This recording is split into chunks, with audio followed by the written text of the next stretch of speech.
Good morning and welcome to Friday Morning Inspo. So I wanted to talk about how other people can make you feel small when you least expect it. And I think people talk a lot about, don't dim your light, don't play small. And it's true. A lot of that all of it is really important to remember. But sometimes it can just sound like words or phrases or catchphrases even. And it's kind of easy to lose sight of what that actually means. So first of all, I want to jump right into it and just talk about what happens when you first feel someone trying to make you feel small. And also, let me preface this because we can only feel small if we allow ourselves to be small. And I will come back around to that, but I just want to preface this for anyone who's like, well, I'm like, no, I hear you. But so let's just give a scenario that you're just going about your day and someone says something to you that really isn't even about you, but they decide to aim it at you, right? This could be projection of their own stuff going on. You could have caught them at a really bad time. They could have just taken it out on you, essentially, right? And the moment that something like that happens, right? Or it could be very blatant, like they literally tell you you're not good enough or something along the lines of that to criticize or tear you down. I mean, any of the four horsemen from Gottman, really. So criticize, contempt, the silent treatment, or stonewalling, really. So, any of those. But let's just keep it really simple. And let's just say that, someone comes into your orbit and they say something to you that you just are like, wait, what? And it hurts because it isn't true. So the first way you know that something isn't true is you have a very visceral reaction to it physically. Depending on how in touch with your body you are, and everybody's at a different sort of space with that. People who do a lot of work connecting to their body, emotionally and physically, you may feel this immediately. You may feel your nervous system completely spike and be like, whoa. And that might feel like anger. That might feel like shock and awe. That might feel like confusion. And so once you feel it, and you will actually feel it in your body if you're really connected to what your nervous system is telling you, you could feel it in your chest, in your gut. You may feel almost tingly, right? Kind of this nervousness kind of feeling. So really pay attention to that. And, while it's happening, you will feel this, wait, what? That kind of feel, right? That sort of shock and awe. And then once that happens and you instantly feel those feelings, if the next feeling you feel is anger, it's a pretty big indicator that perhaps, and it depends on where that anger is coming from. If the anger is coming from a place of, wait, that is totally not true, and I don't even know where that's coming from. That doesn't even go with anything we were just talking about. I don't even know where that came from. Wait, are you talking to me or are you talking to somebody else, but you're just talking at me? That is when someone is trying to make you feel small and they're projecting their stuff on you. Now, if someone says something to you that's harsh, but it's true because you know that you did it, it's a different conversation. That's a different podcast episode. We'll have that one day. But this is specifically for you didn't do anything. You may have just hit someone at a point in their own journey that day that was tender. And they reacted and now they're deciding to take it out on you. And you feel instantly small because it's a very unwarranted reaction. It's a very over-the-top reaction, and it's not equal to what you may have said, how are you today? And they could have flipped out. It could be so unequal to what you put out there. Okay, so once you identify it in your body, and for those of you who do have a harder time identifying feelings and emotions in your body, that's okay. It's a journey. It takes time, especially if you've been through trauma, to start to feel again, to even acknowledge emotions or to name them even. I would love to do an episode on this actually too. So as therapists, we like to do this thing called the feeling wheel, and it's a PDF. I'm going to link it in the show notes so you guys can go check it out. And I think I have before too, but whatever, here you go. Here it is again. But the feeling wheel is a wheel that you choose your primary emotion, right? Which is, let's just say, sadness. And then you go off the wheel to narrow down exactly what that sadness is. It might just, because someone could be like, I'm sad. But then you're like, well, why are you sad? And they're like, I don't know. I'm just sad. And so the wheel helps you kind of start to identify where the sadness is and what kind of sadness it is. It's like a thesaurus for emotions. Anyway, so for those of you who do have a hard time identifying emotions or feeling emotions in your body, the feelings of those, starting with the feelings wheel is a really great place to start. But even if you are, making some progress with that, just identifying where the feeling is in your body is a great place to start. So maybe you feel it in your chest, you feel tight, maybe you feel it in your stomach, you feel like sick to your stomach, your fight, flight, or freeze mode is suddenly on, and your stomach is like, maybe you feel it in your gut. You might feel it in your hands. You might clench up, especially if there's anger. You might feel it in your throat. Your throat gets really tight. You feel like you can't speak up for yourself. Okay, so I think I've painted this picture. So once you've identified that, okay, this is an unwarranted reaction towards me, and now I feel scared, thus I feel small. And I don't want to just say especially in women, but women are just smaller and physically can be weaker than a lot of men, right? Not always. But, I'm just looking at a biological thing. And because we all know that we are very strong, much stronger than men. Sorry, guys. I love you, but even that's true. Anyhow, we have different strengths. So once you understand what's going on here and you feel small, let's go back to what I first said, which is you can only let yourself feel small if you allow yourself to take what that person said to you and believe it.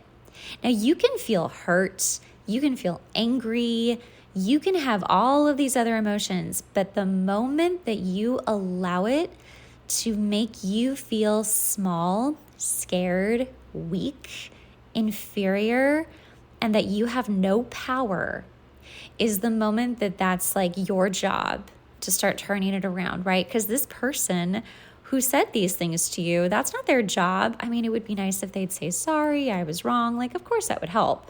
And who knows, maybe they will.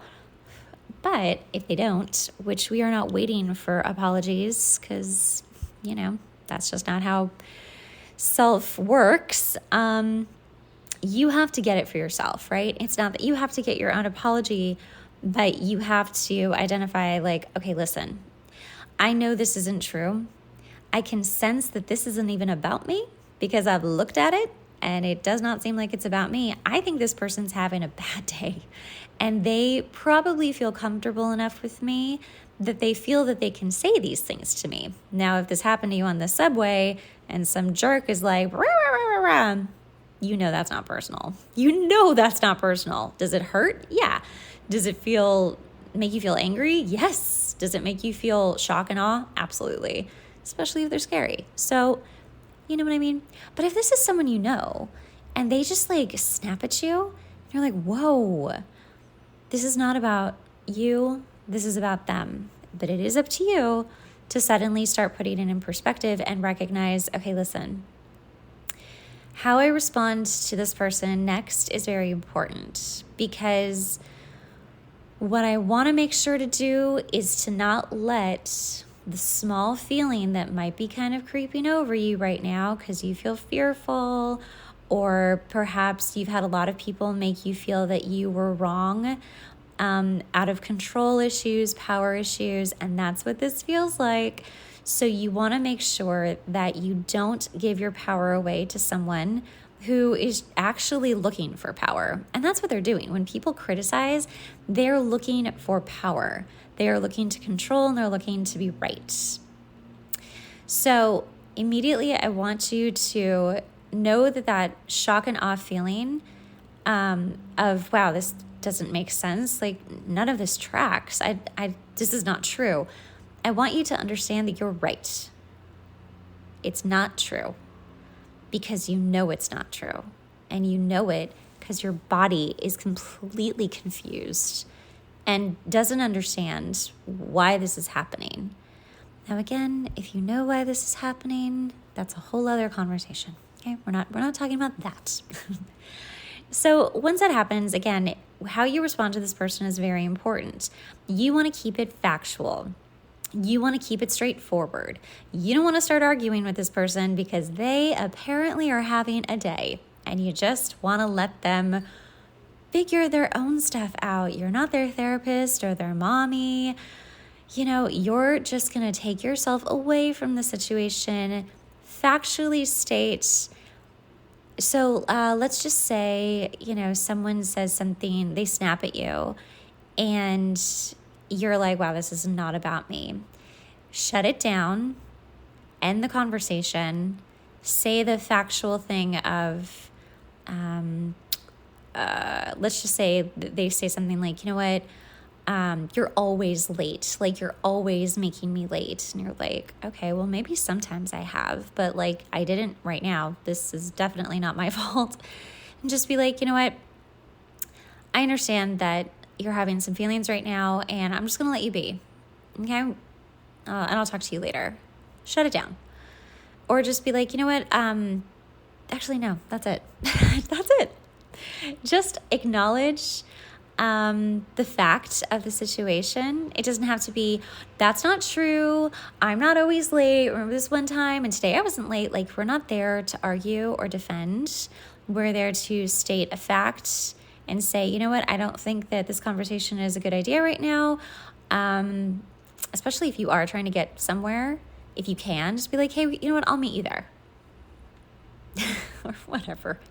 I don't know. I don't have a full-on example of this right now. I mean, I do in my head, but it's personal, so I'm not going to use it. But just state the fact and then shut it down so that it doesn't continue. Because when someone's upset, they just want it to continue. What, right? They want to argue with somebody. They're looking for an argument because they want to get out the stuff that they feel inside towards somebody. And maybe they can't get it out towards the real person they want to talk to. Or maybe it's like that person won't talk to them either. Doesn't matter. But they are deciding to take it out on you. It's like, think about road rage.